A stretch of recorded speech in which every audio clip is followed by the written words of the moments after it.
Welcome back. ऊपर से उसे क्लास्ट्रोफोबिया भी था।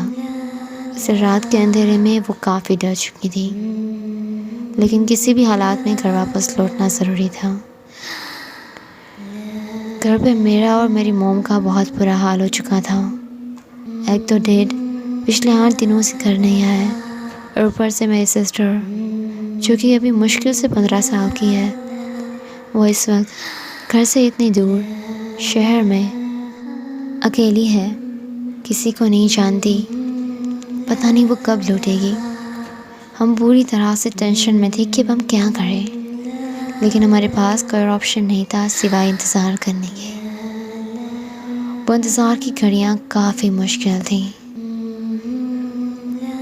मेरी सिस्टर लाइब्रेरी से निकलने ही लगी थी कि तभी लाइट्स ऑफ होते ही उसे इस बात का एहसास हुआ कि वहाँ कोई है जो उसे देख रहा है, कोई है जो उसकी तरफ बढ़ने आया है। उसने फटाफट रूम लॉक किए, लाइट्स ऑफ की और वहाँ से निकलने लगी।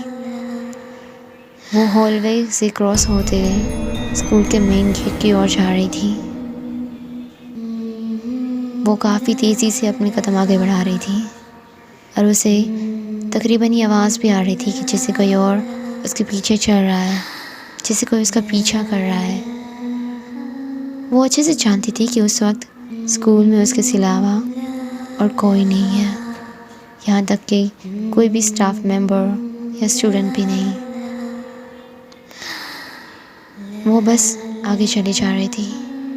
पीछे मुड़ के देखने की उसमें हिम्मत नहीं थी। वो पीछे नहीं देख पा रही थी, बस आगे जा रही थी।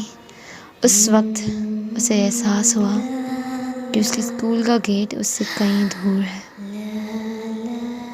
मेन ग्राउंड से क्रॉस होते हुए उसे बस यही लग रहा था कि कोई हाथ उसे पीछे से पकड़ लेगा, और उसने अपनी पूरी ताकत लगा के गेट से बाहर भागने की कोशिश की। और जैसे ही गेट के बाहर आई, उसकी सांस में सांस आई, लेकिन अब भी उसे वो फीलिंग आ रही थी कि कोई है जो उसके पीछे है, और वो उसका पीछा करते करते स्कूल से बाहर भी आने लगा है। इस बार उसने पीछे मुड़ के देखने की हिम्मत की, लेकिन जब तक वो पीछे देखती, उसको अंदाज़ा आया कि उसके स्कूल के सामने ही कब्रिस्तान है। उसने और कुछ सोचने के सिवा बस ये समझा कि इस वक्त उसे मैडम के पास जाना ही सबसे ज़्यादा सेफ और महफूज है। Hey viewers out of there, हमारी कहानी का नेक्स्ट पार्ट बहुत जल्दी लॉन्च होने वाला है। So till then wait for it. और हमें लाइक करें, शेयर करें, सब्सक्राइब करें। जैसे कि मैं हर वीडियो में बताती हूँ कि हमारे पास मूवीज़ की स्टोरीज़ और स्क्रिप्ट्स हैं। So if you guys want to that, you can ask us in comment box, और हमें ईमेल भी कर सकते हैं। Thank you so much.